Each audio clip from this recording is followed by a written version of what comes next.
And all right, well, it looks like that we are officially live on Facebook. Hope everybody is having a fantastic day. hold on. My name is Nicole Block. I am with Amalgamated Management Company. I'm their vice president for Texas. And I'm joined today by Becca Ramadi. She is the vice president for TAAEF. She will be handling all of the Facebook and chats, any comments that you guys might have. And then she'll definitely pipe in, as I know she's super passionate about what we're going to talk about. So welcome, Becca. And as you've seen in past episodes, we're doing hints from HR. So we're looking to resources in our industry that we feel can, lend value, lend their experience, and just spend some time with everyone here. So today we are extremely lucky to have Amanda Kison with Greystar. She has over 10 years of experience in the recruitment world, but she is their senior, make sure I get it right, the senior talent acquisition advisor for Greystar. So welcome, Amanda. We're really excited that you're here. So welcome. Yes. Hi, everyone. And in getting to know Amanda, we have quickly realized that we're going to become best friends after this. So we have just lots of great conversations, and I hope that you guys get so much out of this, as she is a wealth of knowledge. So we'll go ahead and kick into it right now. So Amanda, I know that with Greystar, you had talked to me about you already used virtual platforms kind of prior to COVID. But if you can kind of talk to us about how you've handled it in the past as far as virtual interviewing, and then how it's changed with COVID, I think that would be really beneficial for everybody.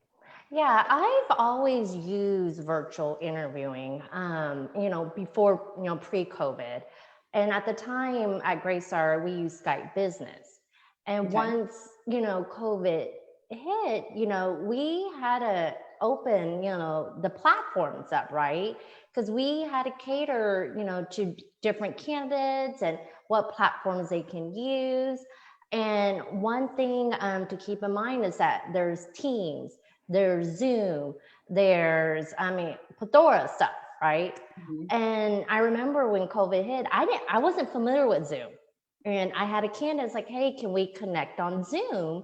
And I want to make sure that I cater to this candidate. They still had a similar experience as an in-person interview. Right. I'll admit, I phoned a friend. And I was like, hey, can I send you a Zoom link? Because I'm trying to figure out how this works, right? And if it works externally, if I'm sending it from a business email, how it all works. And for about like 15, 30 minutes, I played on the platform, even did an interview with a friend to see how it worked and how it would work on an external end. Right. Well, and I think that, oh yeah, go ahead, sorry. Oh, no, keep going. No, what I was going to say, I know with the Zoom is just one. I mean, you mentioned, you use Skype. I've seen people wanting to do FaceTime, Microsoft Teams, Ring Central, and if anyone else wants to drop any other ones in the chat, we would love to. I'm sure there are more than what we've been experiencing. But to your point, you as an operator had to learn that platform. And so imagine as an interviewee, a candidate, if you're multiply that by as many companies as you're interviewing with, you have to learn their processes as well. And so what would you say that experience has taught you as far as how you approach, that candidate now, since it does add a little bit of stress, sometimes. How has that changed your perspective? You know what? One thing is that I will say is that as with the situation and being an interviewer is just to adapt and adjust to the situation, right? Because there's times like, hey, I might schedule a Teams, a candidate might join the call, but we're having technical difficulties. So trying to adjust and make that candidate feel comfortable, right? Because they're already nervous, right? They're already coming to the interview feeling nervous, but how can we make them feel comfortable? So the next step is like, hey, what do you feel comfortable? What platform do you feel comfortable using? Do you have an iPhone? I can FaceTime you. Let me be the one being the interviewer to adjust to the situation and make you feel comfortable so that we can continue the process. And that's a really great point. And I think that that's something that, even at my company that I'll take from this call is that, our goal is to make the candidate feel comfortable. And it's really on us as operators to speak those multiple languages. Because again, they're they're all different, experience levels with the technology, and it's constantly changing. So I think that that's something that I think operators should take note of, is that we should learn or ask that candidate what they're comfortable with. If they do have an iPhone, FaceTime is pretty easy for everyone, and it is not difficult to figure out, but it is a different platform. Whereas my company uses Ring Central, and I know our recruiters have had to, walk people through that process and get them set up, and they download an app, and in order to prepare for the interview. I think that's something to take away, is that maybe we can look at the other venues. I have had feedback before too, to where people that want to interview through Microsoft Teams, as far as operators, if someone only has a Gmail account, they're not in that Microsoft Teams. So we're sending them an invite to an interview that they can't participate in. So just like you said, that grace, think about it from the interviewee, the candidate's perspective. Oh my gosh, I'm not able to talk. They can't see me. I'm late and I'm freaking out. I'm starting to sweat, or whatever those things, and we're having to talk them down from the ledge. So I think that's really key. And I appreciate you saying that you learned all the different ones, as opposed to having the candidate have to do that. So I think that's really poignant. Well, here's a couple extras, a couple other ones that we see in the chat. A couple from Google Meet, and Google Duo, which I've never heard of. So thanks for that one, Cody.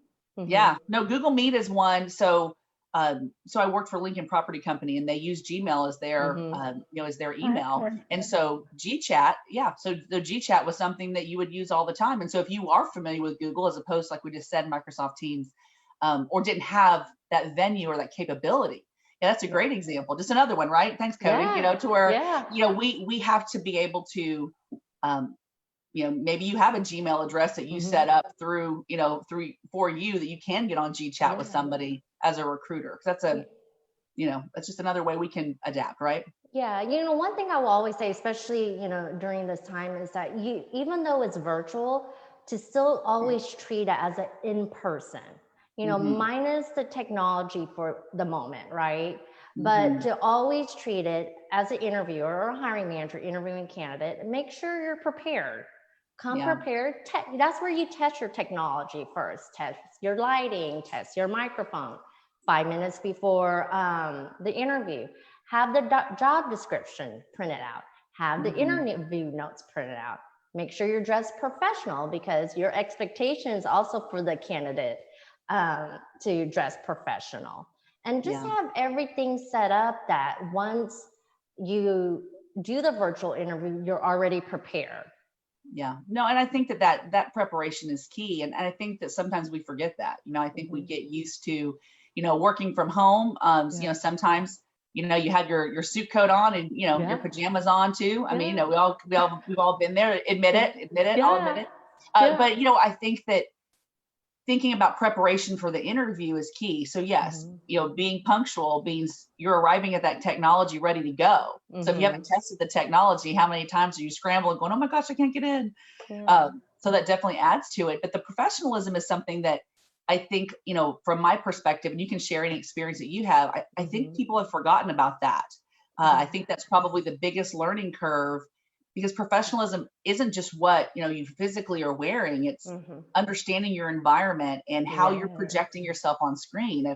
If I'm doing this Facebook Live and I'm looking down like this at my notes the whole time, that I haven't prepared. I have to be able to look at the camera and know, and that's a skill. I had to learn that. I'm not used to talking to people. I'm used to looking at you. If I look at you right now, I'm looking down.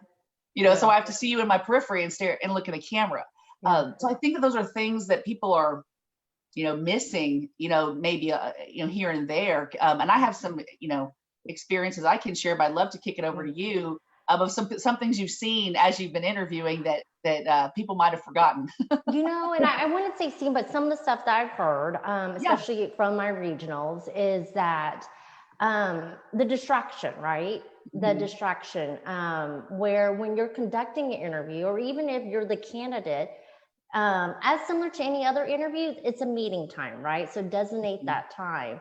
Right. I had a call from a regional that called me and was like, Amanda, she was touring her property and talking to her employees while we were interviewing, Oh my God. Hey, so that's not something when you're designating time for interview, designate that time. Right. Yeah, absolutely. I mean, if you're, to your point, when I'm going to interview physically at someone's office, I don't invite them to my property to walk property with me. I'm going to go to their physical office and designate that time.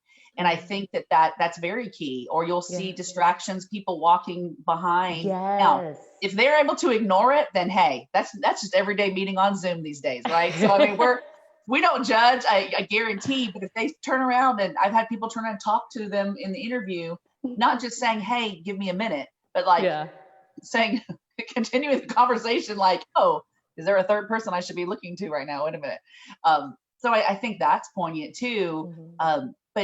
But one of the things that you and I had talked about is having the candidate remember to focus on their camera. So sometimes, you mentioned that job description and their resume, but talk a little bit about how they position it with and maybe some of the things you might see if they don't position it right. No. Very important. The same thing for a candidate as well, is to come prepared. I usually recommend when I'm speaking to a candidate before they join a virtual call or a meeting, it's that log on 5 minutes, right? Because, we're going to be prepared. We want you to be prepared. Check your technology. Make sure when you're interviewing, because there was an experience where when she logged in, I just saw her neck, or a candidate's neck, right? And I was like, okay, let's move your, camera down so, we can see eye to eye.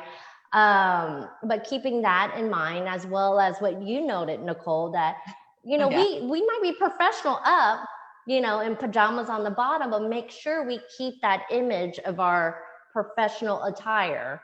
Because I think, was it you that quoted that, we saw someone that, all that wasn't professional all the way, right? And shorts on the bottom. Yeah, no, you're absolutely right, Amanda. From when we did our back and forth in preparation for this call, I did have an interview with someone who set maybe her laptop on the ground or on a lower space and then sat. And so as she was, we get nervous during interviews, and maybe sometimes you rock back and forth, or when she was rocking, it was changing the camera's view, and I could see she was wearing shorts with her legs crossed, underneath. And so her legs were kicking up, but because she had either her resume or her job description up on the camera as far as her view, she didn't have the camera as her view. So she was unaware that was happening. And so when we were talking about things that you prepare for a little bit differently than you would for an in-person interview, that's one thing, is that you need to always know what the camera is showing so you can make adjustments as necessary. So if you only have one screen and you pull up the resume, the camera is still filming you. One of my favorite things that I've learned during COVID and being on Zoom so much is to raise up your computer. So I have my laptop on a box so that my eye line is with the camera. So I think that's a really good tip to pass on, is just raise it up so that you're at the same eye level as your computer. Yeah, and absolutely. Hey, and there's no shame in my game. It makes me look thinner. So, I mean, I'm just going to say it. I mean, if you lift up the camera and angle it back, it takes off at least 10 pounds. So there's your health tip for 2021. If you haven't, we also don't want to be looking up anybody's nose. That happens. Or to Amanda's point, all you saw was a neck. We don't really understand what they're interviewing, what that means, but, but they're just not self-aware. And so those are different ways we have to prepare for a virtual interview as opposed to a traditional one, because you wouldn't have to think, how are they viewing me? Because you're sitting in front of them, so it definitely changes that a little bit. Yeah. And as an interview, I think it's okay to tell the candidate, just like when, I only saw someone's neck for a while and she didn't notice. I was like, okay, hey, so-and-so, let's move your camera, because, I want to see you eye to eye, so we can have this, great conversation.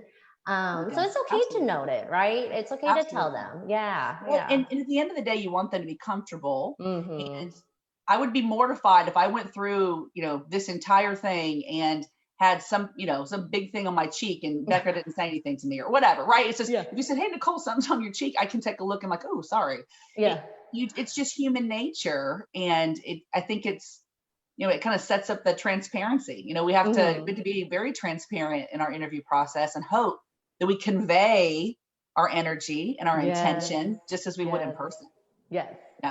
So that's pretty wild though. But as far as preparation, you did mention, still reviewing the job description, going in with the technology, preparing for the interview just as you would, if you're walking in their door. Is there anything else that you would add? And then you mentioned lighting. I think that was another one that's key. There's been a couple of dark interviews that I've seen. I don't know if it's on purpose, so they just don't want to be seen, or. Yeah. No, lighting is very important. Oh, I love. Get it, Becca. Oh man, I thought your skin looked very dewy. I thought your skin looks amazing, but hey, I love it. Checking your microphone, just like prior to this call, I was on my AirPods, and you guys were telling me, it's like, hey, you have an echo, so I switched to my wired one. Or even if it's sometimes better to use the speaker, just checking all those like pieces off, right? I mean, timing it where, right now you might hear my dog running through, but distractions. Just keep staring straight, Amanda. Keep staring straight.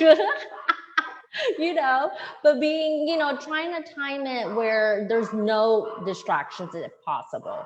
Right. I'll be very transparent with me, and there was more learning lessons for me at Greystar. Everyone knows my twins. Okay, I have a set of twin boys, and I had to move my home office several times because of them. And, because I can mute them out, but then people on the call can hear them. So just keeping that in mind, if you're able to prevent that, try to do as much as you can. Yeah, no, absolutely. And you know what's interesting, and we might just open it up as far as the hints from HR. Becca's dog was on, I think, our first one. And so we might just have a dog segment. I can bring my Great Danes in. I think that might be, I think that would be fantastic. But again, it humanizes us. We're talking about grace and grit. And that's what's really gotten us through 2020 and what's going to get us through 2021. But you stay focused. You stay the course. We stay with the conversation. Yeah. That says more about the candidate sometimes, right? I mean, because the circumstances are going to be what they are. So we've talked a little bit about what you've seen prior to, COVID in the pandemic. And then we've talked a little bit about how it's changed. But I want to talk a little bit about disruptors. So in our industry, a disruptor is something that comes in and kind of flips us on our ear sometimes. And many times it comes from outside of our industry. Too many times we're kind of blinded by what we do. We are multifamily, what are our competitors doing?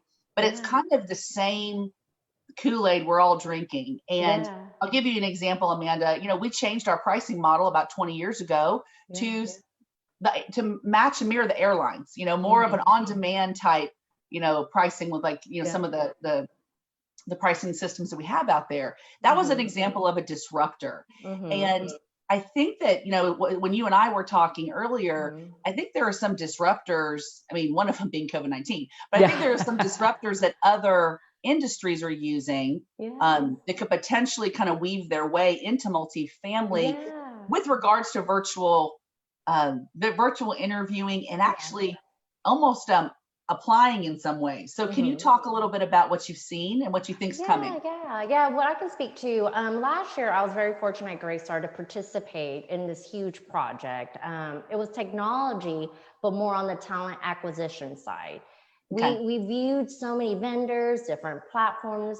What can we do on the technology piece to help our hiring process, right?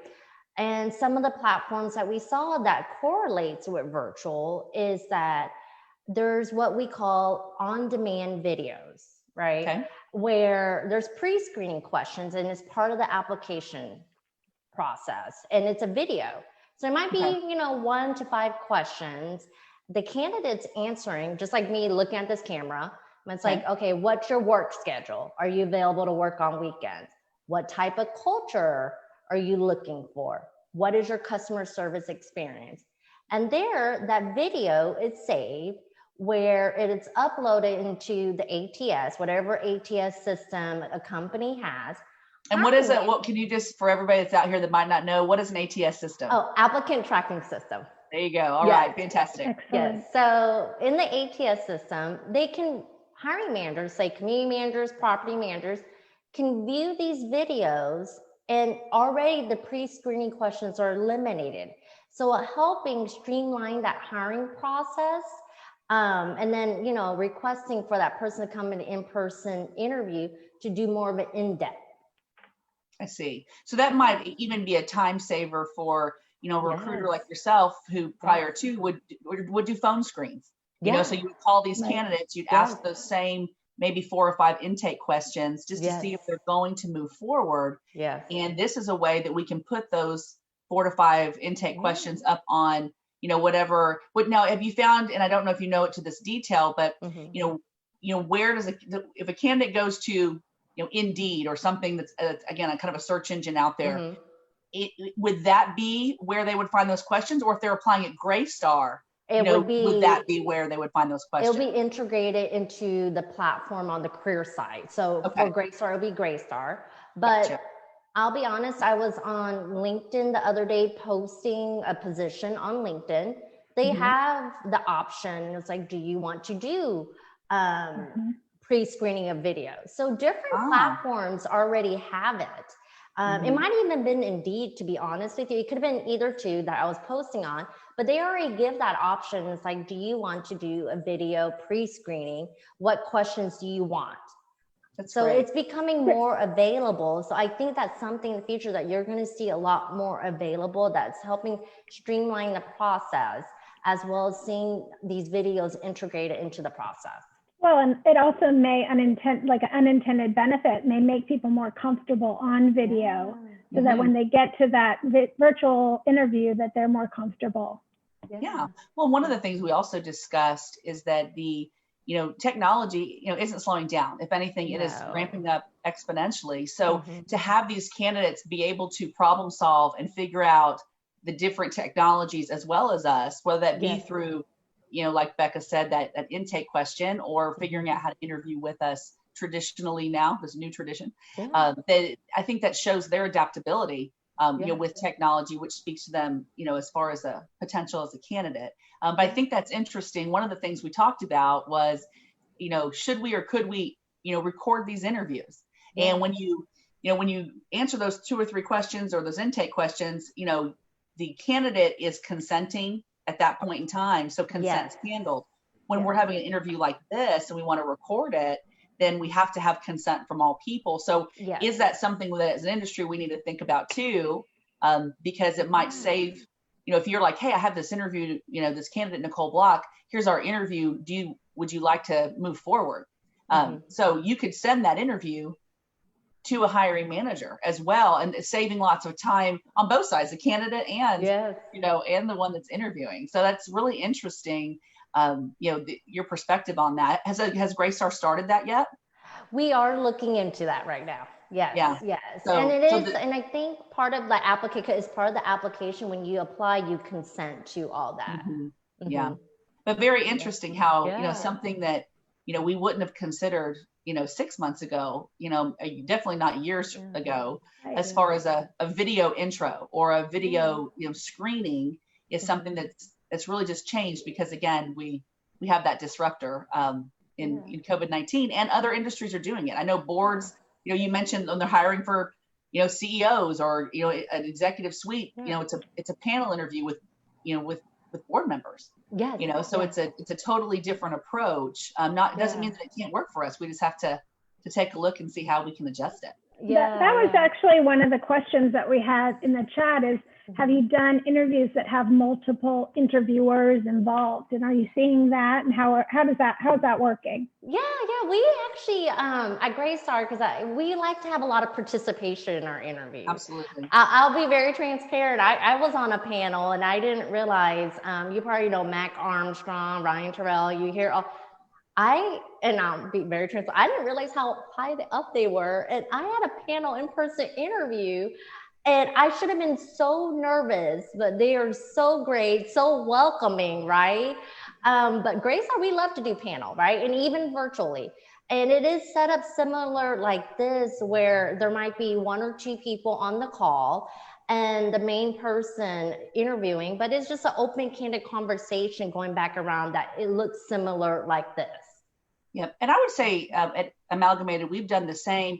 I do totally echo Amanda's sentiments, but I would also add that, one of the things that we said when we launched this series is that, interviewing is a skill that's done behind closed doors in general. So managers have an aversion to it. They don't know how to do it because they're not shown prior to them sitting in the seat and being responsible, if you will.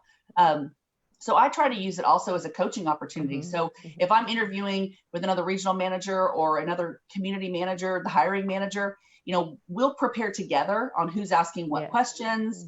And then we get to, so then they can kind of get experience. We're not having all of the responsibility. So I think that's an unintended positive consequence of having these video interviews, is because we can all interview from different areas, and it's a learning opportunity for the hiring manager. So he or she can become more comfortable. So I actually thought that was a positive that came out of it, for sure. But yeah, we're currently doing that. And I think many of us in our industry are.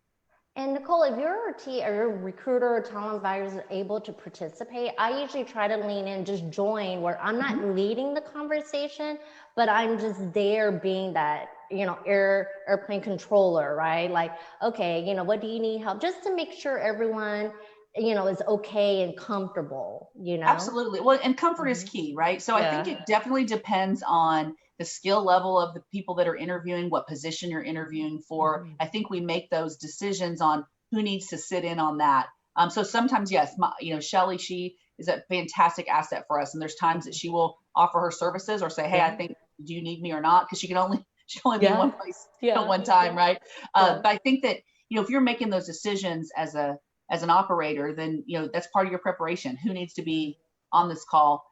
Is the candidate, comfortable with a panel? Do they know it's a panel, right? We want to make sure that we're not surprising them, but it's been really beneficial, I think. And I've gotten good feedback too from people that are getting experience interviewing, whereas they might not have had as much before. So we have a few more minutes left. So I wanted to ask Amanda and Nicole if there's anything extra they wanted to add before asking a couple more questions. No, ask away. Amanda, anything? Any questions? Okay, so here's our question. Okay. Do you feel like virtual interviewing allows the interviewer to meet more candidates?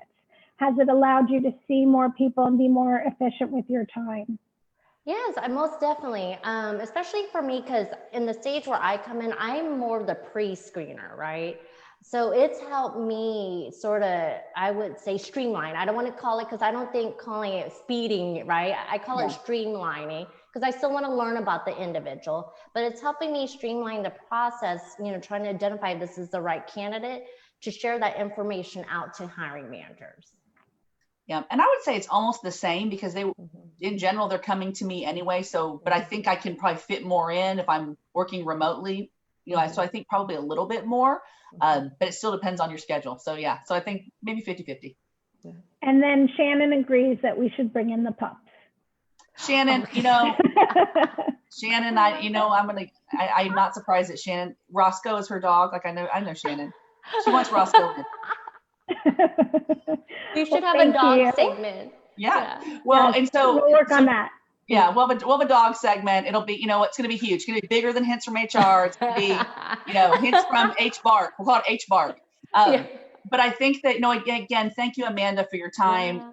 I'm glad to have met you through this process and look to you as a resource in the future. I'm glad that same to you. We've been able to meet. Before we conclude, I did want to remind everyone that Be the Next Ambassador has launched, and hopefully you guys have seen that through your local outlets on social media. Hopefully you're following the Texas Department Association Education Foundation on all platforms, whether that be LinkedIn, Instagram, Facebook. I mean, we tweet, we do it all. But I want to make sure that you guys are looking for maintenance superstars. So this one is the maintenance edition. So to be the next ambassador for the Room to Grow campaign has been something that we have seen people just flourish and grow. They've become ambassadors. Their potential is limitless. So I want to remind you to submit, to look to your future leaders on your maintenance teams and recognize them so they can be the next Room to Grow ambassador. The link to the application submission is also going to be dropped in the chat. If you have any questions on that, you can reach out to us on our website. Again, on any of our social media platforms. Becca, myself, Amanda, we're definitely here for it. We want to recognize those maintenance teams.